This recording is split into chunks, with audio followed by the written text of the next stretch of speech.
স্বাগতম প্রিয় দর্শক, মকটক বিডির পক্ষ থেকে আমি সাবরিনা।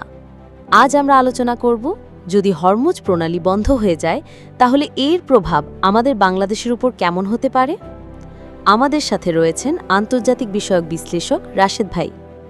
রাশেদ ভাই, প্রথমেই জানতে চাই, হরমুজ প্রণালী কি এবং এটা কেন এত গুরুত্বপূর্ণ? ধন্যবাদ সাবরিনা।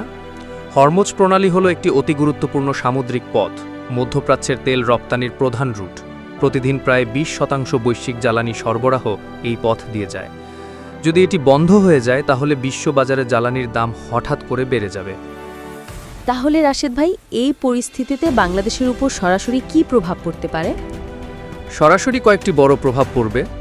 এক, জ্বালানি তেলের দাম বাড়বে, কারণ আমরা বেশিরভাগ তেল আমদানি করি মধ্যপ্রাচ্য থেকে। 2, বিদ্যুৎ উৎপাদনের সমস্যা হবে, কারণ অনেক বিদ্যুৎ কেন্দ্র তেলের উপর নির্ভরশীল। 3, পণ্য পরিবহনের খরচ বাড়বে, ফলে সাধারণ মানুষের জীবনযাত্রার ব্যয় বাড়বে। 4, মূল্যস্ফীতি ও ডলার সংকট দেখা দিতে পারে। অবিশ্বাস্য! এতটা প্রভাব ফেলতে পারে একটা পথ বন্ধ হওয়ায়। রাশেদ ভাই, আমাদের কি ধরনের প্রস্তুতি নেওয়া উচিত এই পরিস্থিতি সামলাতে? ভবিষ্যৎ ঝুঁকি মোকাবেলায় বিকল্প বাজার খোঁজা, গ্যাস বা রিনিউয়েবল এনার্জিতে ইনভেস্ট করা আর তেলের উপর নির্ভরশীলতা কমানো, এই 3টে দিক গুরুত্বপূর্ণ। খুব গুরুত্বপূর্ণ তথ্য শেয়ার করার জন্য ধন্যবাদ রাশেদ ভাই। প্রিয় দর্শক, যদি এই ধরনের আন্তর্জাতিক বিষয় নিয়ে আরও জানতে চান তাহলে সাবস্ক্রাইব করুন মকটক বিডি।